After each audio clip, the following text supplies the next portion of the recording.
Olá, amigos! Meu nome é Sara, eu sou profeta por encargo e ministra de cura e de libertação. E hoje eu quero tratar um assunto bem interessante com vocês. Você já ouviu falar em libertação? Mas e restauração? Você sabe o que é? Sabe a diferença entre os dois? Fica aqui no vídeo que eu vou te explicar. Nós somos um ser triuno. Nós somos composto por corpo, alma e espírito. Dentro da nossa alma tem a nossa mente, as nossas emoções e a nossa vontade.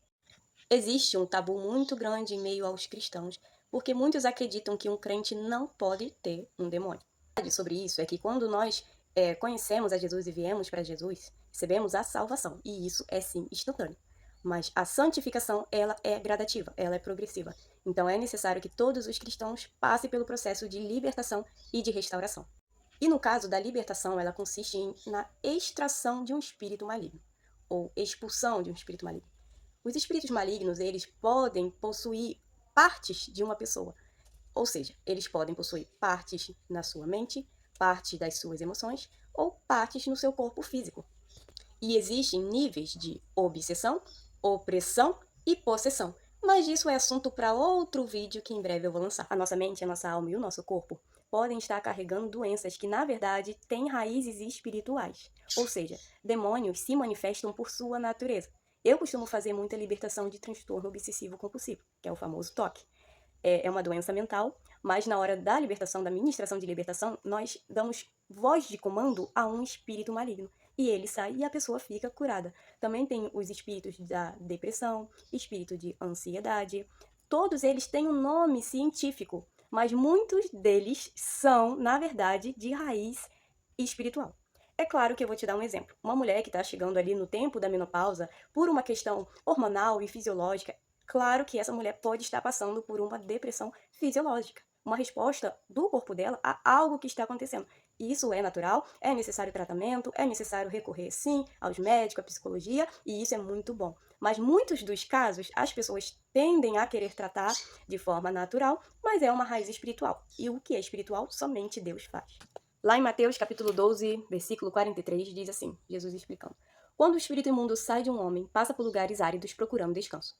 Como não o encontra, diz: Voltarei para a casa de onde saí.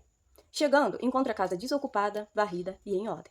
Então vai e traz consigo outros 7 espíritos piores do que ele, entrando e passando a viver ali. E o estado final daquele homem torna-se pior do que o primeiro. Assim acontecerá com esta geração perversa. E é agora que eu vou te explicar sobre o que é restauração e o que tem a ver com essa palavra. Jesus explicou que quando um espírito imundo sai de um homem, ele sai e anda por lugares áridos. Lugares áridos são lugares espirituais, são lugares de cárceres, que é um lugar árido para os demônios.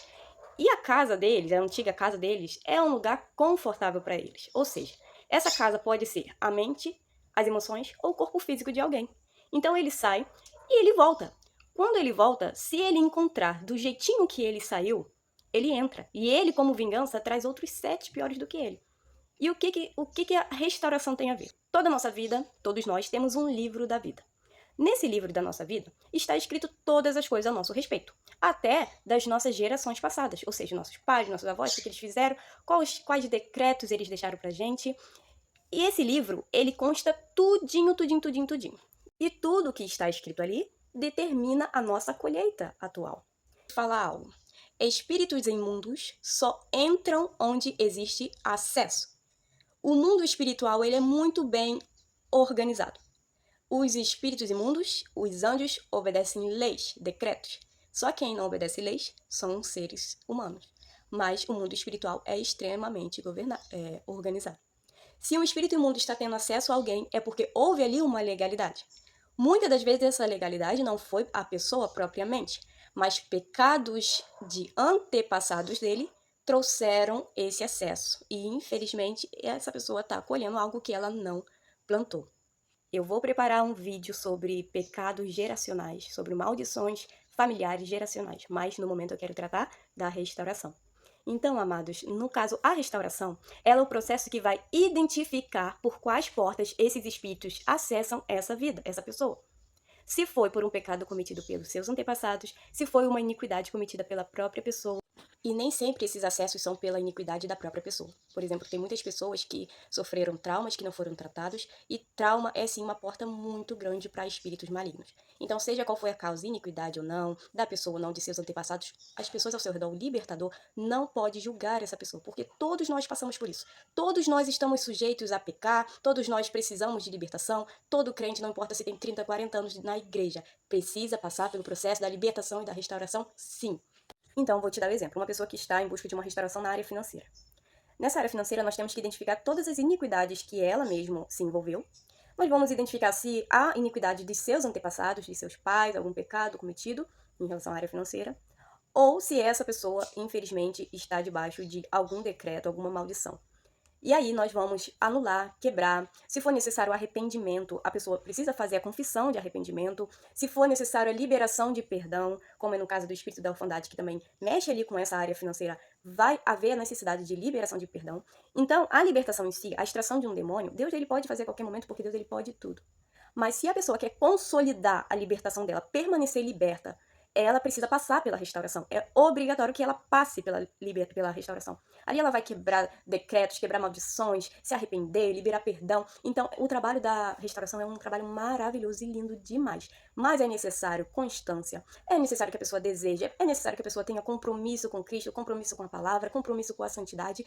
A restauração, ela costuma ser para pessoas que estão prontas para receber a restauração. A libertação qualquer um pode receber, mas a consolidação daquilo que foi feito, a pessoa tem que ser humilde, quebrantada, a pessoa tem que desejar, a pessoa tem que ter fé, a pessoa tem que acreditar, a pessoa tem que ter compromisso em permanecer puro, imaculado, limpo, a pessoa tem que saber que vai ser necessário ela pedir perdão, então a pessoa tem que estar disposta. A restauração não é para todos, é para quem crê, para quem deseja e para quem quer. Por isso que muitos de nós vivemos uma vida destruída, escassa, uma vida de muita influência maligna, sofrendo muitas setas, é por conta da falta da restauração. Então, através desse vídeo, eu quero te motivar. Se áreas da sua vida precisam ser restauradas, se você sente que você precisa passar por esse processo, que o Senhor venha abrir o seu entendimento, te dar caminhos, te dar pessoas, libertadores, obreiros que vão te ajudar nesse processo. Das vezes, Deus ele permite que nós passemos por desertos, por dificuldades. Esse tempo é muito precioso, é esse tempo que te gera, é esse tempo que te forja, mas existe um tempo também do Senhor nos restaurar. E se é esse tempo na sua vida, eu te encorajo a se lançar e deixar o Senhor refazer e fazer tudo novo na sua vida. Se você vê alguma área da sua vida que você anseia que o Senhor toque nessa área e transforme essa área, eu te encorajo sim a passar pela restauração, a se lançar na restauração. Peço a Deus que Ele te dê pessoas, que te dê amigos libertadores que vão te ajudar nesse processo, vão ouvir você, vão tratar você, pessoas com autoridade, pessoas que são experimentadas, que acessam os lugares espirituais, que têm autoridade ali para desfazer decretos, para refazer laços, desfazer laços. Então, que em nome de Jesus você possa encontrar essa pessoa ou se tornar essa pessoa também, porque você pode sim viver a autolibertação. Se você buscar, se você se dedicar, eu tenho a certeza que o Senhor vai te levar para esse lugar. Eu agradeço se você ficou até aqui. Que Deus te abençoe e abençoe a sua semana. Obrigada.